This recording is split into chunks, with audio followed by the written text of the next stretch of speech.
I'm aware that there has been a glitch, as far as I understand it, in relation to the SK with a small number of candidates, it should be said, proportionately, although I don't detract from the stress that must have caused those candidates. It has been resolved. It was resolved before 10 o'clock this morning, and I will be speaking to the Chief Examiner later this afternoon. Would you apologise to students? Yes, of course. I offer my apologies to all young people who were affected unduly by that delay in receiving their results. But I am glad that they have now received those results, and I will await a full readout from the Chief Examiner later today. Yes, so I think this year's results really need to be considered in relation to the 2019 set of results because, of course, during the pandemic we took a different approach to qualifications. And if you look at higher results this year, they're up 0.1%, which is marginal, I accept. You're right to say there's been a reduction at National 5.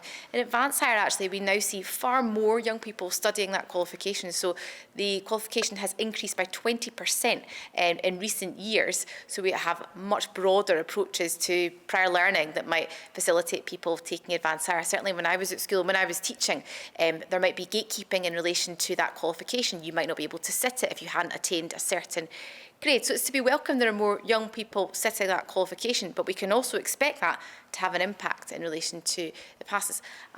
In terms of the improvement more generally, though, it's really important we have a resolute focus on driving improvement. I've written today to all Directors of Education, inviting them to meet with me and the Chief Examiner and the Chief Inspector to talk about this year's results. Now, those results vary by local authority and by subject.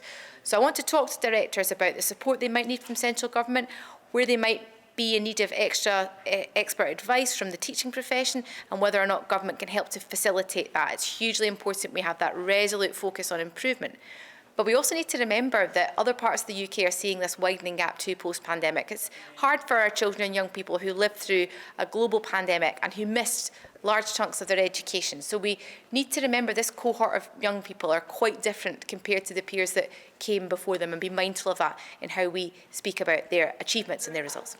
I am concerned. I think it's important we have, as a government, set out a number of actions we are taking in relation to closing the poverty-related attainment gap. And we have seen progress in recent years, with the Primary 7 data for literacy and numeracy showing record progress published last December.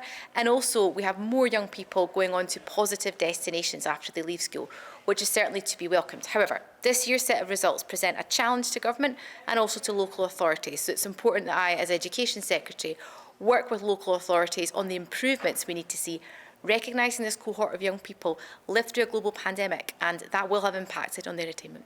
Absolutely to be celebrated, and I think that those statistics from UCAS again go to show some of the investment work that we've put behind widening access, working with our universities across Scotland. And of course this government supports a policy of free tuition, which means of course that students in Scotland can study free of charge, unlike in any other part of the UK. So we support that as a principle, and we provide funding to support our university sector to that end. And the widening access statistics you've quoted from UCAS, I think, are a mark of that investment in that policy and our approach to widening access more generally.